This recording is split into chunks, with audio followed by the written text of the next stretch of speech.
বেঁচে থাকাটাই মনে হয় তার জন্য এখন টাফ হয়ে যাচ্ছে। প্রত্যেকটা মিথ্যা মামলায় তাকে এখন জড়ানো হচ্ছে। গতকাল আপনি কি প্রেস কনফারেন্স করেছিলেন, সেখানে এরকম কোনো কিছু বলা হয়েছে যে তিনি রাজনীতি থেকে সরে আসবেন বা তিনি রাজনীতি করবেন? আমি বারবার সেটা একান্তই আমার ব্যক্তিগত আমার সন্তানদের যে অবস্থা, আর মানে ওটা আমার ছিল। কোনটাই যখন তার ফ্যামিলিটা তার লাইফটা ধ্বংস হয়ে যাচ্ছে, তার পরিবারটাকে তার ধ্বংস হয়ে যাচ্ছে, একটা মানুষের বাঁচার অধিকারটুকু যে জায়গা থেকে কেড়ে নেয়, সেই দেশের যে রাজনীতি মানুষ এইভাবেই করা হয়, সেই রাজনীতি এই নোংরা রাজনীতি করার থেকে না করাটাই দেশের যে অবস্থা, এটাকে তো কেউ রাজনীতি বলে না। রাজনীতি তো এটা হয় না যে একটা মানুষ তার ভিন্ন মত থাকতেই পারে, তার জন্য তার উপরে এরকম নির্যাতন স্টিম রুলার চালানো হবে, সেটা তো কোনো সভ্য দেশে বা কোনো ইসে এরকম হয় কিনা আমি জানি না, আমার বলার ভাষা নেই। তো আমার আইনজীবীরা জানালো যে অন্য আর একটা মামলায় মেট্রো রেল ভাঙচুর টাকা, তো ওই মামলায় আজকে নাকি আবার কোর্টে উঠানো হবে ওইটার পরে।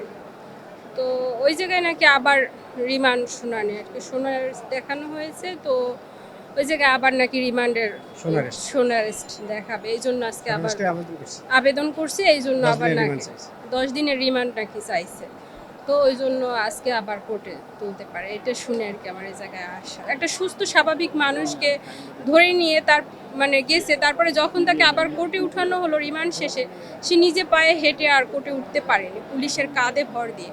তো সেই মানুষটাকে আবার যদি একটা দিন শুধু কালকে গেছে, তো সে তো এমনিতেই শারীরিকভাবে অসুস্থ, তো এখন যদি আবার তাকে রিমান্ড দেয়া হয়, তো ওই মানুষটার জীবন নাশ তো জানি না, জীবন সে বেঁচে থাকাটাই মনে হয় তার জন্য এখন টাফ হয়ে যাচ্ছে। বারবার যদি একটা মানুষকে এভাবে, আর সে তো এর সাথে জড়িত না, একটা মিথ্যা মামলা দিয়ে প্রত্যেকটা মিথ্যা মামলায় তাকে এখন জড়ানো হচ্ছে। সুদবিহীন ব্যাংকিংয়ে আত্মশুদ্ধির পথ এনআরবিসি ব্যাংকের ইসলামিক ব্যাংকিং আল আমিন।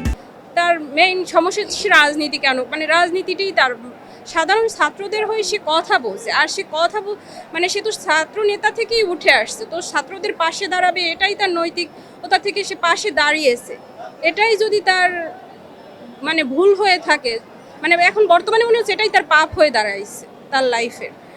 তো একটা মানুষ কথাও বলতে পারবে না, সত্য ন্যায় নিয়ে কথা বলাটাও তুমি চোখে দেখবা কানে শুনবে, বাট মুখে তুমি কিছু বলতে পারবে না, সেই অবস্থা। গতকাল আপনি কি প্রেস কনফারেন্স করেছিলেন, সেখানে এরকম কোনো কিছু বলা হয়েছে যে তিনি রাজনীতি থেকে সরে আসবেন বা তিনি রাজনীতি করবেন? আমি বারবার সেটা একান্তই আমার ব্যক্তিগত আমার সন্তানদের যে অবস্থা, আর ওটা আমার ছিল কথাটা।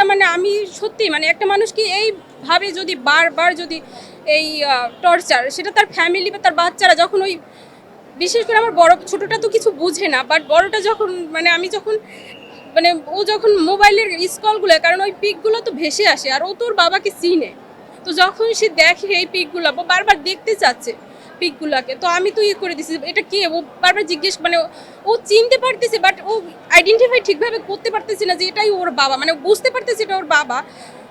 আমি ওগুলো সরাই দিছি যাতে ও না দেখতে পারে। একটা বাচ্চার এর উপরে কতটা মানসিকভাবে ইফেক্ট ফেলতেছে। তো সেই জায়গা থেকে আমি বলছি যে ওকে অন্তত এই টর্চার, শারীরিক নির্যাতনটা অন্তত বন্ধ করা হোক ওর উপরে, বারবার করজোর।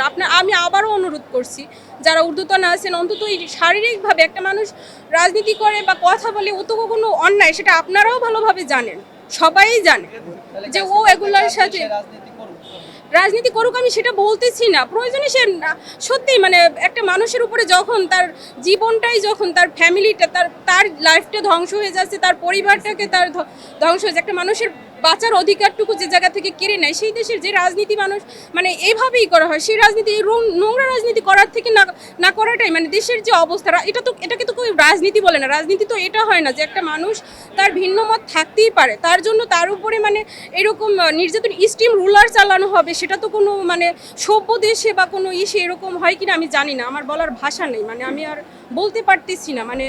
বারবার আমি অনুরোধ করতেছি অন্তত এই নির্যাতনটা ওর উপরে যেন বন্ধ করা হয়, শারীরিক মানসিক যে নির্যাতন, এটুকুই আমার বলার, আর কিছুই বলার নয়।